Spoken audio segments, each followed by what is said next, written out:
બે સદીના ઇતિહાસનો સાક્ષી ભરૂચના પ્રસિદ્ધ ગોલ્ડ બ્રિજને તાળા 1.5 વર્ષ પહેલા વાહન વ્યવહાર માટે બંધ કરવામાં આવ્યો તો હવે લોકોની પગપાળા અવરજવર પણ બંધ કરવામાં આવી. ભરૂચ ખાતે નર્મદા નદી પર 1881માં બનેલ ગોલ્ડન બ્રિજને 1.5 વર્ષ પહેલા વાહનો માટે બંધ કરાયા બાદ હવે લોકોની પગપાળા અવરજવર માટે પણ બંધ કરવામાં આવ્યો છે. વાહન વ્યવહાર માટે બંધ થયા બાદ ગોલ્ડ બ્રિજ ઉપર લોકો સાંજે ટહેલવા આવતા હતા અને સેલ્ફી પોઈન્ટ બની ગયો હતો. જો કે સેલ્ફી લેવાના ચક્કરમાં અકસ્માતનો ભય હોવાથી સરકારે સાવચેતીના પગલાં લઈને હવે બ્રિજને સંપૂર્ણ બંધ કરી દીધો છે. ટેકનિકલ દ્રષ્ટિએ 143 વર્ષ જૂના ગોલ્ડન બ્રિજની આવરદા પૂર્ણ થઈ છે, એટલે ગમે ત્યારે ક્ષતિગ્રસ્ત થવાનો પણ ભય રહેલો છે. એટલે વર્ષ 2015-16માં ગોલ્ડન બ્રિજને સમાંતર 4 લેન નર્મદા બ્રિજ બનાવવામાં આવ્યો છે અને તેના ઉપર 12 જુલાઈ 2021થી વાહન વ્યવહાર શરૂ છે.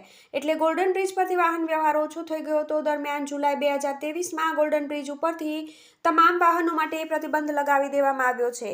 1.30 મીટર લંબાઈ ધરાવતા ગોલ્ડન બ્રિજને આ વર્ષે 143 વર્ષ થયા. આ બ્રિજ 52 મીટરના કુલ 28 સ્પાન ઉપર ટકેલો છે, જેમાં 850 ગર્ડર અને 2.80 લાખ રિવેટ લાગેલા છે. 1965 અને 1971ના ભારત-પાકિસ્તાન યુદ્ધ વખતે આ બ્રિજ ભારતીય સેનાના વાહનો માટે મહત્વનો સાબિત થયો હતો.